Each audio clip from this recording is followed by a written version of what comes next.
especialmente a los que están por primera vez o a los que hace tiempo que no veíamos, como el caso del papá de Cordy, que ha venido esta semana. Le damos la más cordial bienvenida. Willkommen, willkommen. Creo que se dice así en alemán, ¿no? Dios te bendiga. Estamos contentos de tenerle con nosotros. También tenemos esta tarde a otra hermana de José Gregorio. Ya conocíamos a una, pero a ella no mucho. ¿Y te llamas, perdón? Carmen también está con nosotros en esta tarde. Y ya todos han estado con anterioridad, ¿verdad? Sí. Bueno, los papás de Luis están también con nosotros en esta tarde aquí. Damos gracias al Señor. Amén. ¿Están preparados para recibir la palabra? ¿Sí? Ok. El día jueves, los hermanos que estuvieron lo saben, les recuerdo a los que no estuvieron, tratamos de explicar, tratamos de aclarar. Perdón, también tenemos unas chicas que son de la iglesia de Santa Úrsula, ¿sí? Perdón, son de aquí, de Tenerife, pero son de la iglesia de Santa Úrsula, ¿sí? Bienvenidas, chicas, que el Señor les bendiga. Tratamos, como decía, de aclarar esa especie de malentendido entre ese texto de la Biblia, de capítulo 6 de Deuteronomio, que dice, escucha Israel, el Señor nuestro Dios, uno es. Ese uno es la palabra Ejad. Y dijimos que es una palabra que no solamente aparece en ese versículo, es una palabra que aparece en muchas partes de la Biblia. Y es un número, es una palabra que se emplea para hablar a veces de una pluralidad, de un conjunto de cosas, aunque nos puede chocar el hecho de decir uno. Hay uno singular y hay uno plural. Y usted dice, uy, nunca había oído eso. Bueno, pues ya lo está escuchando. No es un número indivisible, no es un uno que, bueno, si es uno, pues ya está, es uno, ¿no? Vimos cómo en el Antiguo Testamento aparecen textos donde esa palabra aparece y los leímos y creo que nos aclaró mucho el concepto. Vimos cómo el Señor dice, por esto dejará el hombre a su padre y a su madre y los dos serán una sola carne. Así que el Señor considera al marido y a la esposa como si fueran uno. Pero son dos, pero son uno, ¿verdad? Y ahí aparece la palabra Ejad, Ejad Basar, una sola carne. Vimos también cómo el Señor, en el libro de Génesis capítulo 1, el primer versículo donde aparece la palabra Ejad, es cuando dice, y fue la tarde y la mañana del día uno. Entonces vemos que el día está compuesto por la mañana y por la noche o por la tarde, ¿verdad? Y ambos forman un día. También vimos cómo en un momento determinado Esdras reunió a miles de personas, creo que eran más de 43,000 personas según el texto que leímos, y dice que toda aquella masa, toda aquella multitud de gente eran como un solo hombre delante de la presencia del Señor. Luego, el hecho de que diga la Biblia Ejad o diga uno, no significa de que no puedan haber 2, 3, 4 o incluso miles y miles de personas. Vimos también cómo el profeta Ezequiel recibió un mensaje, digamos, profético, pero al mismo tiempo utilizó el Señor dos palos. Un palo representaba una parte del pueblo de Israel, otro palo representaba otra parte y dice, junta los dos palos para que sean uno, porque eso es lo que el Señor quiere, que su pueblo vuelva a ser otra vez uno, ¿verdad? Así que vimos cómo el mismo Señor Jesucristo, conocedor evidentemente y autor de todos estos textos, Él llegó a decir un día delante de los judíos, y quiero recordarles que lo quisieron matar, lo quisieron apedrear. Dice, yo y el Padre somos uno. Y cuando ellos oyeron esa palabra y oyeron la palabra Ejad, dijeron, ¿cómo? Que tú eres Dios, que tú te estás haciendo igual a Dios. Entonces, vimos cómo a veces un concepto, una palabra, si no se aclara, puede llegar a crear dudas o discrepancias o confusión en la gente, porque dice, bueno, si hay un solo Dios, entonces Jesucristo, ¿quién era? ¿Y el Espíritu Santo qué es? No hay problema en nada de eso, solamente es cuestión de entender que son términos que hablan de una pluralidad. De hecho, el mensaje, si lo van a buscar en internet, se llama la pluralidad de Dios. Creo que se llama así, la pluralidad de Dios, ¿de acuerdo? Una de las canciones que cantamos en esta tarde, no sé si se dieron cuenta, decía mucho, y se parecía mucho a la lectura de Colosenses capítulo 1 que se leyó esta tarde. Y eso que él no sabía de lo que yo iba a hablar, pero sin embargo, una de las canciones hablaba de cosas que hemos leído esta tarde en Colosenses capítulo 1. Y esta carta de Pablo a los Colosenses, vayan buscándola por favor por el capítulo 1, a partir del verso 15, se escribió en un momento en el que la iglesia, los creyentes, estaban siendo atacados por un grupo llamado los gnósticos, que cuestionaban muchas cosas del Evangelio y de la persona del Señor Jesucristo. Aunque en los tiempos de Cristo el imperio que estaba reinando en el mundo era el imperio romano, la influencia del imperio anterior de los griegos fue tremenda, era tremenda. De hecho, es curioso que el Nuevo Testamento, cuando se escribe, no se escribe en latín, que era el idioma de los romanos. Se escribe en el idioma del imperio anterior, en el idioma griego. Todas las cartas y todos los evangelios se escribieron en griego, no en latín. Es curioso notar que la primera vez en la historia que se tradujo todo el Antiguo Testamento en la ciudad de Alejandría, pues allí se llamaron a 70 eruditos, a 70 sabios, y se les pidió que cada uno de ellos tradujeran todo el Antiguo Testamento, pero sin estar juntos, sino cada uno separado, para después comparar si las 70 traducciones coincidían o uno decía una cosa y otro decía otra. La famosa Septuaginta. Esa era la única versión que circulaba ya en los tiempos de los discípulos, en los primeros siglos de la era cristiana, y era todo el Antiguo Testamento traducido del hebreo al griego. Y es curioso que los 70 escribieron y tradujeron exactamente lo mismo, sin ninguna discrepancia, sin ninguna confusión entre ellos.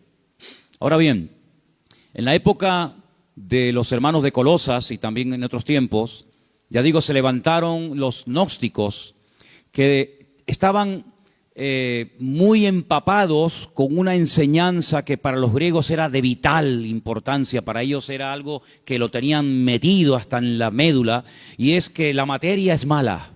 Todo lo que tenga que ver con la materia, con el cuerpo, es malo, es negativo. Y por lo tanto ellos decían, Cristo no podía ser materia, Cristo no podía tener un cuerpo de carne y hueso, porque ellos entendían que todo lo que tenga que ver con el cuerpo y con la materia es malo. Ellos llegaron a decir, fíjate, hasta el extremo que llegaron, dijeron, Cristo era tan divino, nada humano, según ellos decían, que cuando caminaba no dejaba huellas en el suelo, porque era como una especie de espíritu, porque Él no puede tener materia, no puede tener cuerpo, porque el cuerpo es malo. Fíjate a las barbaridades a las que llegaban. También decían que la enseñanza del Evangelio, desde su punto de vista, era algo muy simple. Era algo muy sencillo. Y en cierto sentido tenían razón, porque el Evangelio, aunque tiene una profundidad tremenda, amén, también es sencillo. Alguien dijo en una ocasión que el Evangelio es tan sencillo que un niño lo puede entender, pero al mismo tiempo es tan profundo que puede volver loco a un mismísimo teólogo. Es simple, pero también es profundo. Entonces ellos decían que el mensaje del Evangelio había que convertirlo en algo más profundo, hacer como una especie de filosofía para no sentirse acomplejados ante la supuesta sabiduría y elocuencia de los griegos.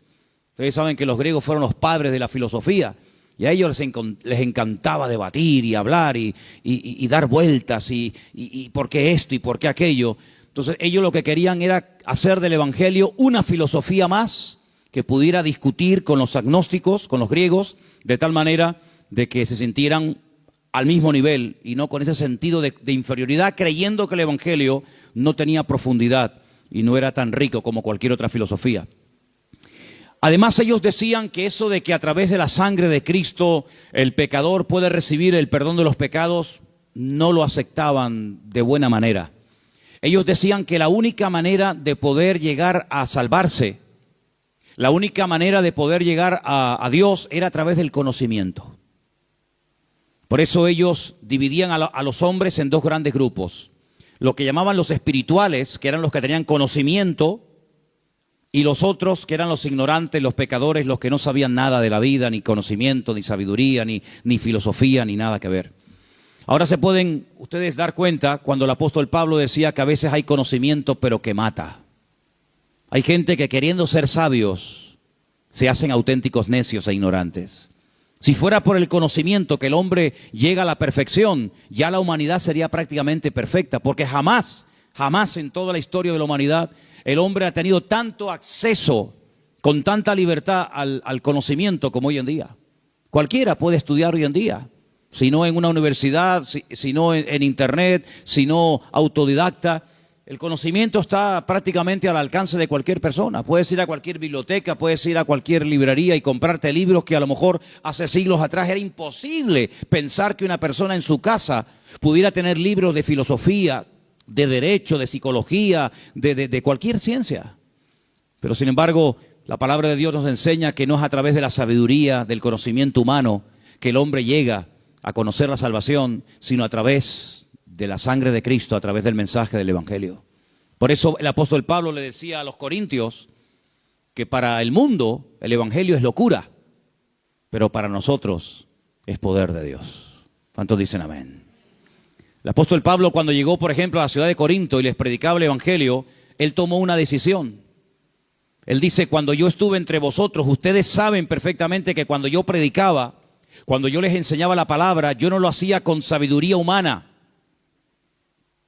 porque no quería bajo ningún concepto impresionarles con mi amplio y vasto conocimiento, que dicho sea de paso, lo tenía. Porque él había estado anteriormente en Grecia y había disputado y había discutido con los epicúreos, con los filósofos en el Areópago en Grecia.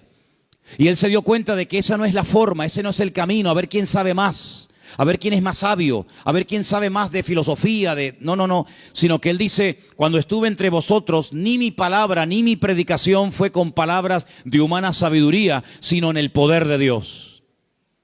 Para que si alguno de ustedes llega a convertirse, no diga que se convirtió porque yo lo convencí, sino que se convirtió porque llegó a conocer y a experimentar el poder de Dios en su propia vida.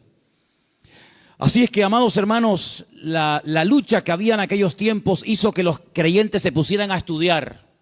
Cuando nadie se mete contigo, cuando nadie te hace preguntas difíciles, cuando no te cuestionan la fe que tienes, como que todo va tranquilamente. Pero en el momento en el que te topas, en el momento en el que alguien te hace preguntas que tal vez tú nunca te has logrado hacer, no te queda más remedio que estudiar, investigar, profundizar, escudriñar las Escrituras, para poder, como dice la Biblia, presentar defensa con mansedumbre y reverencia ante todo aquel que demande razón de la esperanza que hay en vosotros. Así que tarde o temprano te encontrarás en algún momento en tu vida con algún compañero de trabajo, con algún familiar, con algún amigo, con algún vecino.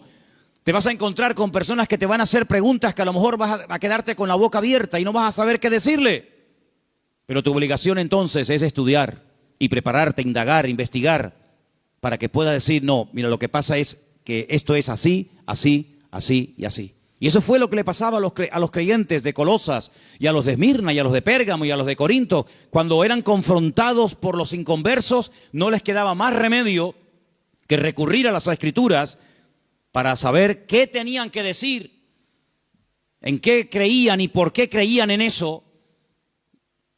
Ahora, lo importante de nosotros, hermanos, en estos tiempos en los que vivimos, que prácticamente podemos decir que estamos ya en la recta final de la era de la iglesia, de los creyentes, es que no solamente tenemos que tener un conocimiento, digamos, general de las cosas. Por ejemplo, si yo preguntara en esta tarde, ¿dónde nació Jesús? Todo el mundo sabría darme la respuesta, ¿sí o no? En Belén de Judea. ¿Se puede visitar todavía el pueblo de Jesús? Claro que sí. Usted puede ir a Belén, es territorio palestino, pero usted puede entrar, no hay ningún problema, puede entrar, puede salir. Usted puede ver el lugar donde nació el Señor, Betlehem, la casa del pan. Está como a 6, 7 kilómetros al sur de Jerusalén. No hay ningún problema. Usted puede ver incluso los campos donde trabajó Ruth, ¿se acuerdan? La moabita, la protagonista del libro que lleva su nombre en la Biblia, el libro de Ruth. Usted puede ver el lugar donde también el rey David nació. Si yo le pregunto, bueno, ¿y Jesús cuando era niño, a qué país tuvo que huir con sus padres? Porque Herodes quería matarlo. Todos me van a decir la misma respuesta, ¿sí o no? ¿Cuál era? Egipto. Tuvo que ir a Egipto porque fue avisado por revelación en sueños que Herodes quería matar al niño y tuvieron que irse al extranjero un tiempo. El Señor proveyó milagrosamente para el viaje y para la estancia en Egipto. El Señor siempre va adelante, ¿eh? El Señor siempre va adelante. Como decía bien la hermana, si el Señor me proveyó los billetes, después no me vas a dejar salir, ¿qué tipo de Dios es ese? Dios no añade maldición con la bendición. Dios lo hace todo bien. Lo que empieza, lo termina. Pues sabemos que estuvo en Egipto. Y cuando el Señor regresa, ¿dónde se radican? ¿Dónde van a vivir sus padres? ¿En Belén? No, a Nazaret. Y dice que él vivió en Nazaret hasta los 30 años. Allí era muy conocido. Su padre trabajaba allí. Su familia vivía allí. Y por eso lo conocemos como Jesús de Nazaret. Y si yo le pregunto, dígame cosas del ministerio de Cristo, todos me podrían decir un montón de cosas. Seguramente algunos podrían citar de memoria algunas de las bienaventuranzas, algunos de los mandamientos, algunas de las parábolas, la parábola del sembrador, ¿quién no la conoce? La parábola del hijo pródigo, ¿verdad? La parábola de la semilla de mostaza, milagros de resurrecciones, ciegos, mudos, paralíticos, cojos, leprosos.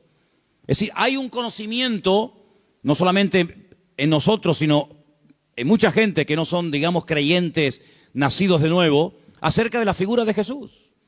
Cuando llega, por ejemplo, la época de la Semana Santa, que no es el caso ahora, pero cuando llega esa época, nos ponen un año más, otro año menos, películas que tienen que ver con la vida de Cristo. ¿Y quién no conoce algo de la vida de Jesús? Todo el mundo sabe algo, hermano, todo el mundo sabe algo. Pero no es solamente suficiente conocer o tener un conocimiento general de la figura de Cristo, sino la pregunta que yo les quiero hacer a todos y a cada uno de ustedes en esta tarde es, ¿ustedes lo conocen personalmente? ¿Han tenido un encuentro y una experiencia personal con Él? Porque ¿de qué sirve saber dónde nació, dónde murió, cómo murió, la ascensión, los milagros, su autoridad, su poder? ¿De qué sirve todo eso si tú no has tenido un encuentro y una experiencia personal con Él? Es como si te aprendes de memoria la biografía de Cristóbal Colón o de Gandhi o de Napoleón o de cualquier otro personaje de la historia. Pero es que Jesús no solamente fue un personaje de la historia, claro que fue un personaje de la historia, faltaría más. Pero no solamente fue un personaje de la historia, no solamente fue un gran predicador, un gran maestro, un profeta, como algunos lo llaman o lo consideran, sino que el Señor Jesucristo vino con un propósito a este mundo.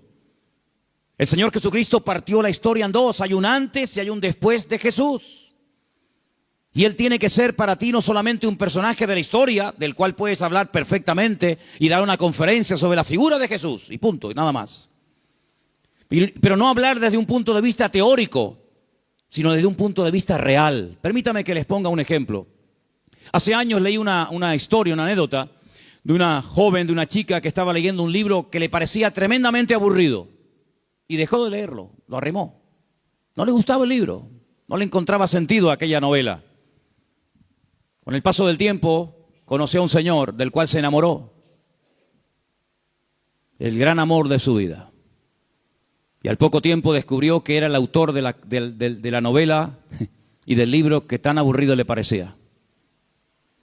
Después de conocer a este hombre y de estar dispuesta a vivir con él toda la vida, casarse con él, el libro que antes le parecía aburrido y soso y sin sentido, ahora le parecía el libro más extraordinario del mundo.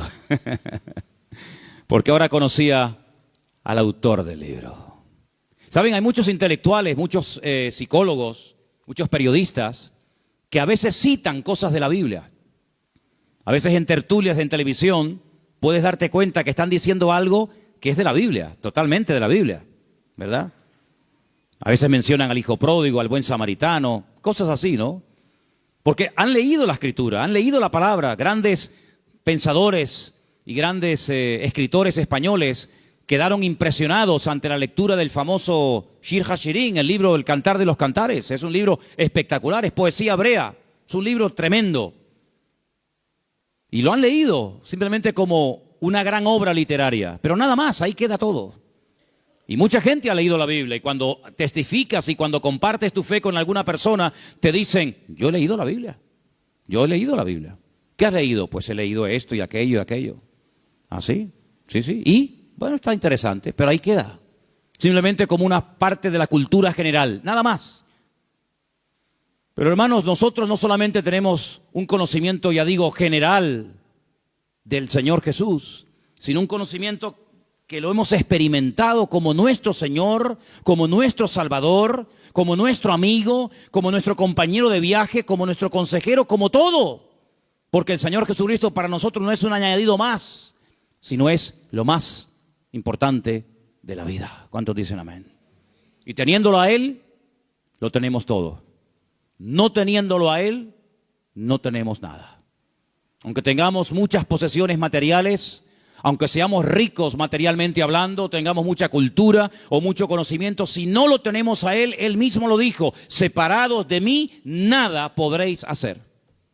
Ya sé que es un golpe al ego, es un golpe al orgullo humano, pero es que el Evangelio golpea en la línea de flotación del hombre, demostrándole que el hombre sin Dios no sirve para nada y es un cero a la izquierda.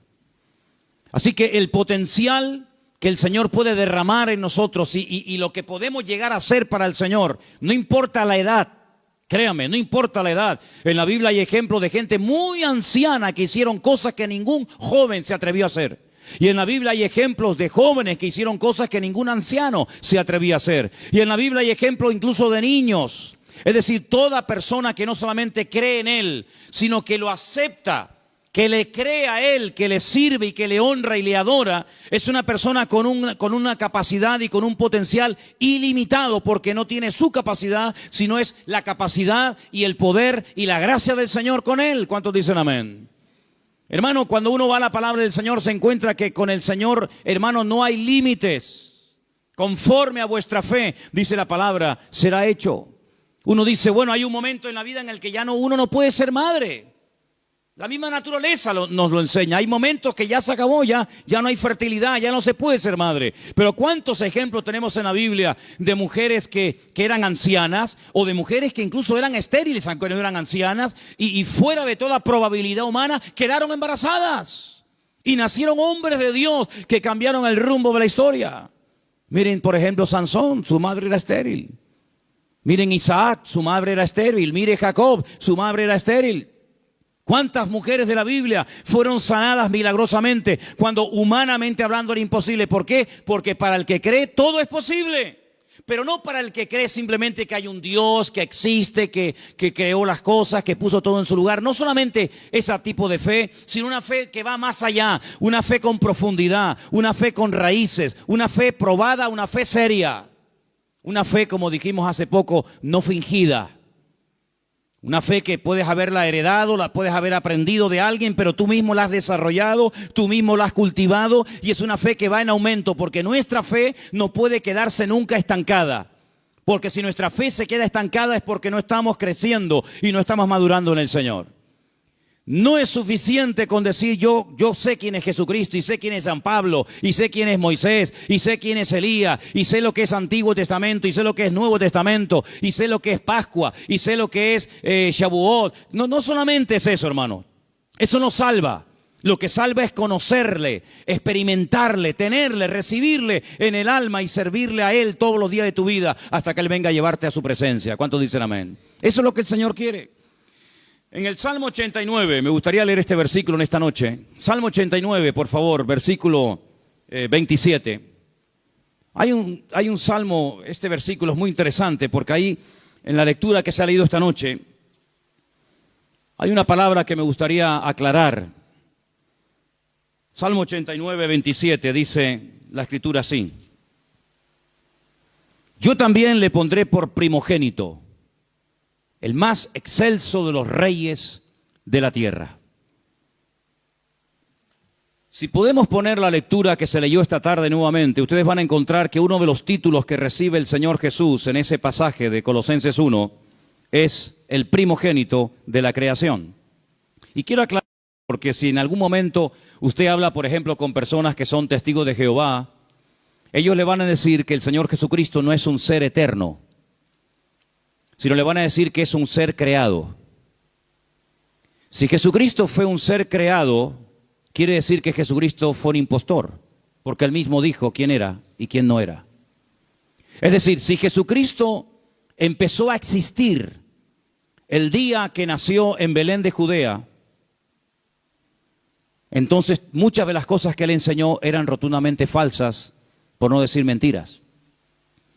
Porque él llegó a decir en algunos momentos de su ministerio, yo soy antes que Abraham. Abraham ni siquiera existía, yo ya existía antes que él. Y algunos judíos se le quedaban mirando y le decían, pero si tú no tienes ni 40 años, ¿cómo dices tú que tú eres antes de Abraham? Y dice, efectivamente, yo soy antes de Abraham, porque dice, él vio mi día y se gozó. Si ustedes fuerais hijos de Abraham, las obras de Abraham haríais, porque él creyó en mí y yo hablé con él y me entrevisté con él. Y si no, vayan a lo que llamamos Antiguo Testamento para que vean cómo el Señor Jesús habló en varias ocasiones con el mismísimo patriarca Abraham. Si el Señor Jesucristo empezó a existir, si el primer minuto de vida del Señor Jesucristo fue cuando su madre lo parió en Belén de Judea, eso quiere decir de que muchas de las enseñanzas del Señor tendríamos que arrancarlas hoy mismo de la Biblia. Sin embargo, el Señor Jesucristo, su naturaleza, su cuerpo, su físico, digamos, claro, comenzó a existir como ser humano en ese momento. Pero no se olviden de que muchos de los títulos que tiene el Señor Jesucristo nos definen su naturaleza y su esencia. Y uno de ellos es Emmanuel, Dios con nosotros. Y esto es lo que para muchos les resulta tremendamente chocante. Que Dios se haya humanado, que Dios se haya encarnado, no les entra en la cabeza. Ya sé que hace falta tener una fe y un conocimiento de las Escrituras para entender que el Señor Jesucristo no era simplemente un gran predicador con una elocuencia y un carisma espectacular, sino que era Dios en carne y hueso. Dice la Biblia, Dios habló muchas veces a nuestros padres en el pasado por medio de los profetas, habló por sueños, por visiones, por profetas, de muchas formas y maneras. Dice, pero en estos postreros días, Hebreos capítulo 1, nos ha hablado, dice la versión Reina Valera, por el Hijo. Una versión, una traducción más fidedigna hubiera sido, nos habló en Hijo. No nos habló por el Hijo, sino nos habló en Hijo. Yo dije el jueves, y creo que ustedes pudieron entender esto muy bien, porque es muy fácil de entender, que uno puede ser al mismo tiempo padre e hijo. De hecho, muchos de los que estamos aquí somos padres y al mismo tiempo somos hijos. Todos los que estamos aquí somos hijos de alguien, ¿sí o no? Algunos no son padres, pero muchos de los que estamos aquí, ya digo, somos al mismo tiempo. No está reñido el ser padre con ser hijo al mismo tiempo. No tengo que salir de este cuerpo y tomar otro cuerpo para ser hijo y volver al cuerpo anterior para ser padre. Es que al mismo momento, según el momento, el lugar y las circunstancias, te comportas como padre o te comportas como hijo. Cuando tú como padre tienes que llamarle la atención a tu hijo y tienes que hablar con él, estás hablando como padre. Pero no te olvides de que antes de llamarle tú la atención o transmitirlo, enseñarle algo a tu hijo, seguramente tu padre te lo enseñó a ti cuando tú eras hijo y él era el padre tuyo. Así que no hay ningún problema en ser padre y en ser hijo al mismo tiempo. Lo que ocurre es que Dios no siempre se reveló y se dio a conocer y se manifestó de la misma manera. Hay momentos en los que Dios habla a través de una llama de fuego. Y no podemos decir, no, Dios siempre habla a través del fuego, no. Hay otros momentos que Dios habla a través de un trueno. El día del bautismo del Señor Jesucristo en el río Jordán dice que el Padre, Dios, habló con voz audible y algunos dijeron, no, fue un trueno. Otros dijeron, no, fue un ángel. Pero la voz de Dios se oyó, este es mi Hijo amado en el cual tengo toda complacencia, a él oíd. Es decir, no, Dios no siempre se ha manifestado igual, no siempre se ha revelado igual a todo el mundo. Dios trató a Moisés muy diferente a como trató a David. Y Dios le reveló cosas a Moisés que no le reveló a Abraham o viceversa. Porque la revelación de Dios es progresiva. Fue progresiva. Nadie tenía todos los datos que tú y yo tenemos hoy en día aquí en la mano, en este libro llamado Biblia. Bendito sea Dios. Había cosas que Daniel, el profeta Daniel recibía en el Antiguo Testamento que no las entendía. Y tú y yo las podemos entender como él no las entendía porque le faltaba información. Porque escribía para el tiempo del fin y ya estamos nosotros en el tiempo del fin. Nosotros miramos hacia atrás, hacia Daniel. Daniel miraba hacia adelante, hacia la futura generación, hacia los futuros hijos e hijas de Dios que se convertirían a Él. ¿Te das cuenta? Por lo tanto, Dios fue revelándose poco a poco. A un profeta le decía cómo iban a ser el Mesías, a otro cómo iba a morir, a otro le decía cómo iba a hablar, a otro le decía cuánto iba a vivir, a otro le decía dónde iba a nacer, a otro le decía dónde iba. Y es decir, ningún profeta tuvo toda la revelación, pero nosotros somos una generación de creyentes privilegiados, porque tenemos toda la información de todo lo que Dios hizo y también de todo lo que Dios hará. ¿Cuántos dicen amén? Porque una cosa es saber lo que Dios hizo, que es lo que la mayoría de la gente sabe. Si tú vas al Antiguo Testamento, a lo que es la historia, tú puedes saber lo que Dios hizo, cómo abrió el Mar Rojo para que Israel pasara, cómo posteriormente abrió el río Jordán para que las tribus fueran a Canaán y tomaran posesión de la tierra, cómo alimentó a su pueblo milagrosamente durante 40 años, que se dice pronto, 40 años mandando maná del cielo. Ni un solo día faltó salvo el día de reposo, ¿verdad? Y cómo el Señor trató con Adán, y cómo el Señor trató con Noé, y cómo el Señor trató con Abraham. Sabemos la historia, pero no solamente es importante en estos tiempos que vivimos conocer la historia, conocer el pasado, lo que Dios hizo, sino sobre todo conocer lo que Dios va a hacer. Porque si solamente conocemos el pasado, tendremos un gran conocimiento y podremos discutir y podremos hablar con algunas personas y decirle, no, Dios no hizo eso, Dios hizo eso, y Dios pide esto, Dios no pide tal cosa. Pero es que hay mucho más que eso. Es que nosotros no solamente tenemos la obligación de conocer lo que Dios hizo, sino de conocer lo que Dios va a hacer. ¿Y cómo podemos saber lo que Dios va a hacer? Pues leyendo las Escrituras. Y observando las noticias cada día. El otro día me preguntaba yo, mientras veía esas reuniones donde entran tantos políticos encorbatados y con sus buenos trajes y sus buenas chaquetas y sus corbatas y sus guardaespaldas y sus coches, yo decía, ¿dónde estará en esta reunión el anticristo? ¿Dónde estará? ¿Quién será? Yo les miro, Mario Draghi, Rajoy no puede ser el anticristo porque la verdad es que no me imagino a Rajoy de anticristo. De verdad. Y digo, pero tiene que estar por aquí, tiene que estar dando vuelta. Y de un momento a otro, cosas que hemos leído durante siglos los cristianos, resulta que, ¡pum!, mira qué fácil era.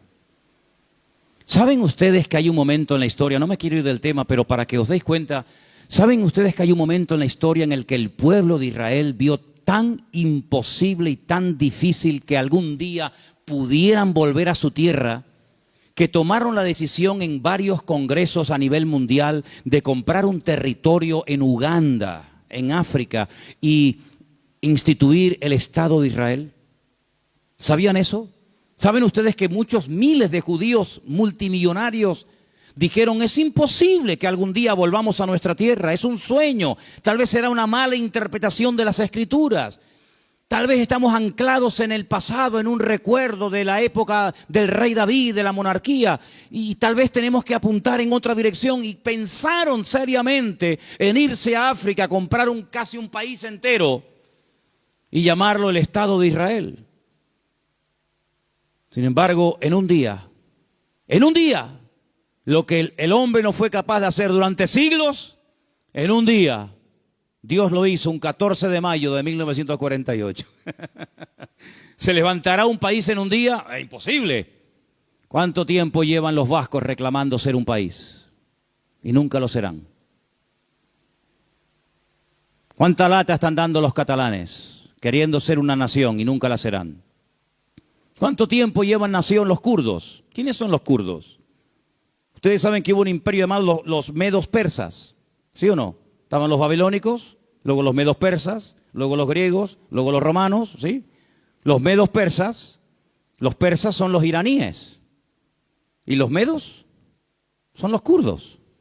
No tienen territorio los kurdos, están peleando, están ahí peleando en Siria, en Turquía, unos líos tremendos. Siglos llevan reclamando. ¿Cuántas etnias llevan siglos reclamando territorio y tal vez nunca la tendrán?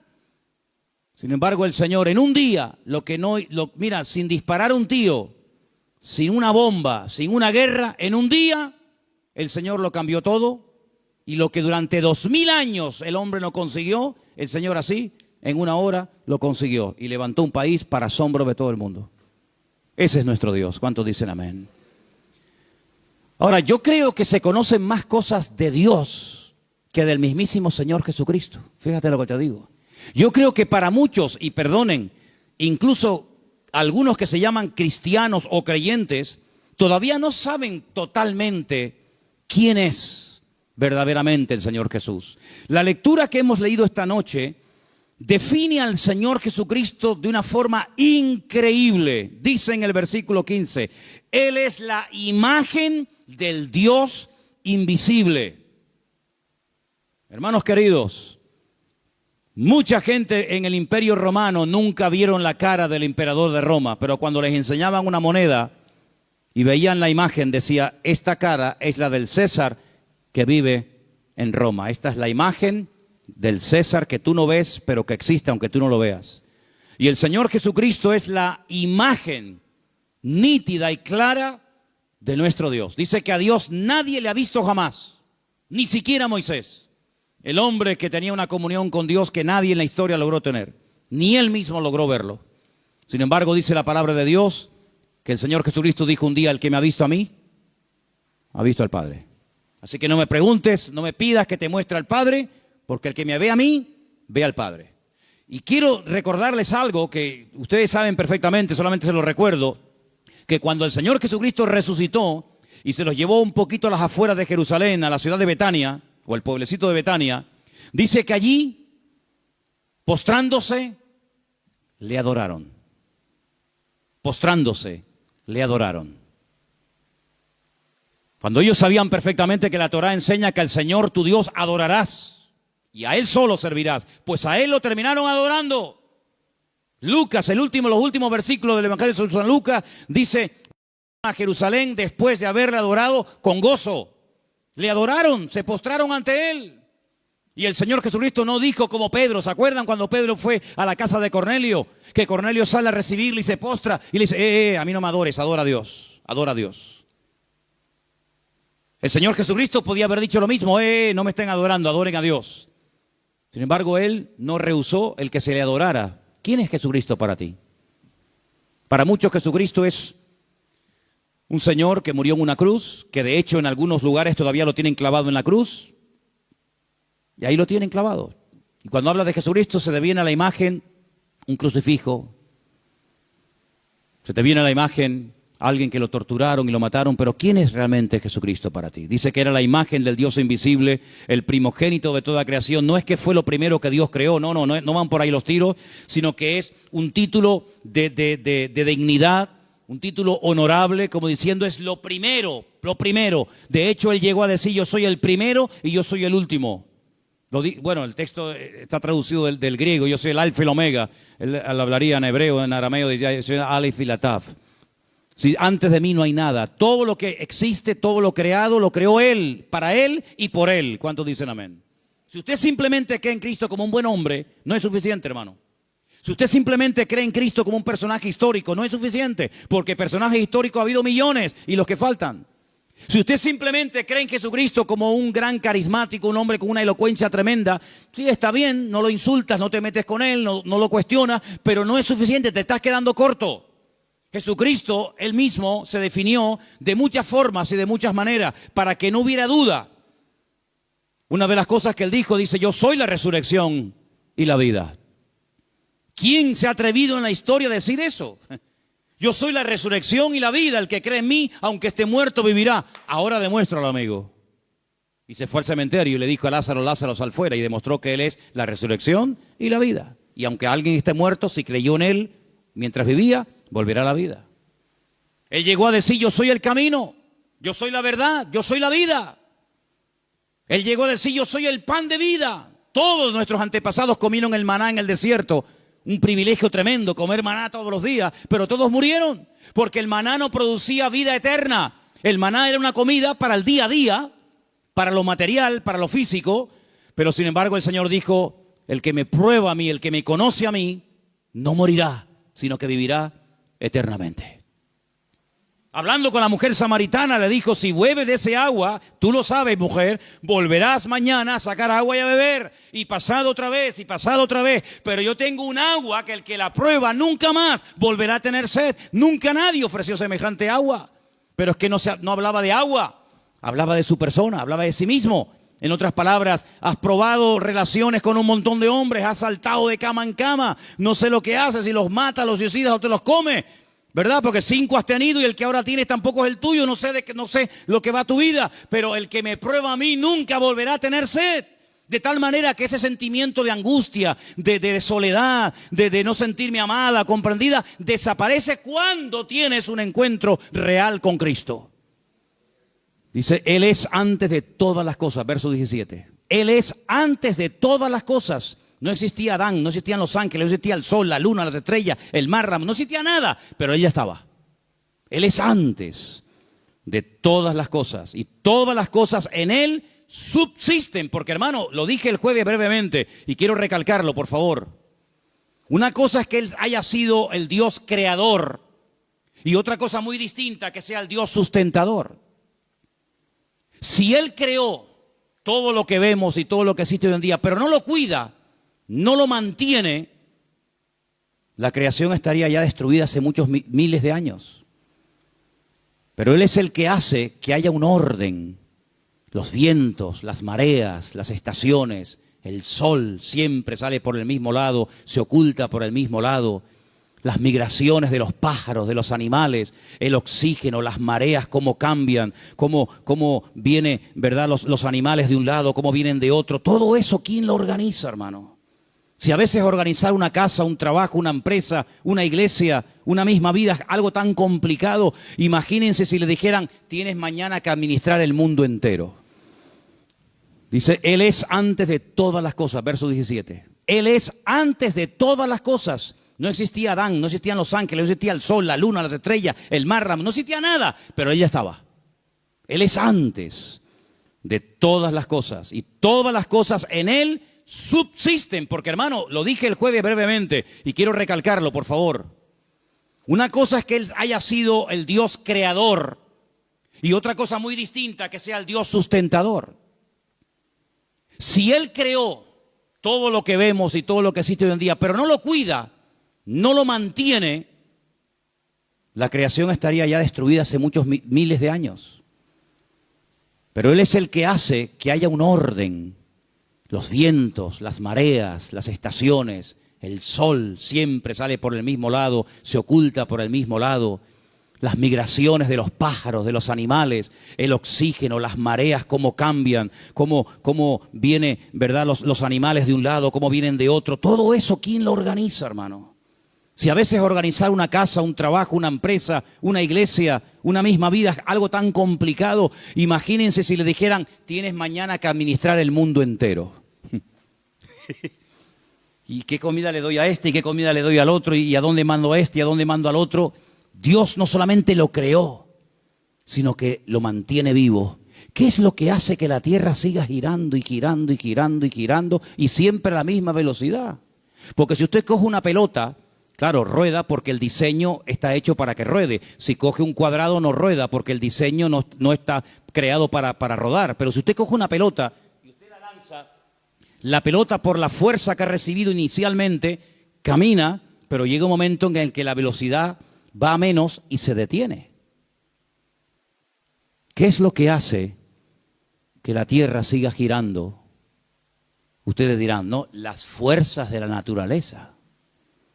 Las leyes de la naturaleza. Bien, bien, perfecto. Pero ¿y esas leyes? ¿Quién las creó? ¿Quién le dijo al mar de aquí no pasas, amigo? ¿Quién le dice a un viento sopla de aquí y vete para allá? ¿Quién le dice al invierno es ahora el tiempo de que venga el invierno o al verano es tiempo de verano? ¿Quién le dice al sol álzate y recorre tu lugar y vuelve mañana a salir por el mismo lugar y vuelves otra vez? ¿Quién da todas esas órdenes? ¿Quién pone todo en orden? ¿Quién hace que todo funcione con una armonía impresionante que deja al mundo boquiabierto? ¿Quién está detrás de todo esto? Un Dios creador, sí, pero un Dios sustentador. Porque si Dios nos hubiera creado a nosotros, pero no nos alimenta y no nos cuida y no nos provee lo que el hombre no puede crear, sería imposible que tú y yo pudiéramos haber llegado a la edad que tenemos hoy en día. Pero detrás de nuestros cuerpos, detrás de todo lo que vemos, hay un Dios que creó, que nos demostró su poder, su deidad y su existencia con lo creado. Dice que las cosas invisibles de Dios, como por ejemplo su eterno poder, su misma existencia, se hacen claramente visibles por la creación. Pero no solamente creemos en un Dios que creó, sino en un Dios que cuida lo creado. ¿Cuántos dicen amén? Porque si Dios no cuida lo que ha creado, el mundo no tiene ninguna esperanza. ¿Qué es lo que está esperando Dios? ¿Cuál es el próximo paso que va a dar Dios? Porque cuando termine esta reunión, ya más o menos, todos los que estamos aquí, más o menos sabemos lo que vamos a hacer. Nos saludaremos, creo, nuevamente los unos a los otros. Nos acercaremos a ese mostrador, tomaremos algo, cogeremos el coche, los que hayan traído coche, irá. Ya más o menos tenemos el programa, el diseño de lo que vamos a hacer. ¿Saben ustedes lo que van a cenar esta noche? Algunos sí, algunos ya tienen ya las arepas preparadas y las hallacas ya listas, ¿no? Pero ¿y cuál es el próximo paso de Dios? ¿Qué tiene Dios en su agenda? Quiero terminar haciendo esta breve reflexión. Dice que las cosas reveladas, Dios las dio a conocer a través de su bendita palabra. No hay nuevas revelaciones, todo lo revelado está aquí. Nadie va a recibir una revelación que no esté escrita, porque si no, ¿en base a qué decimos que es una nueva revelación? Cuando no hay nada nuevo bajo el sol, dice la Biblia.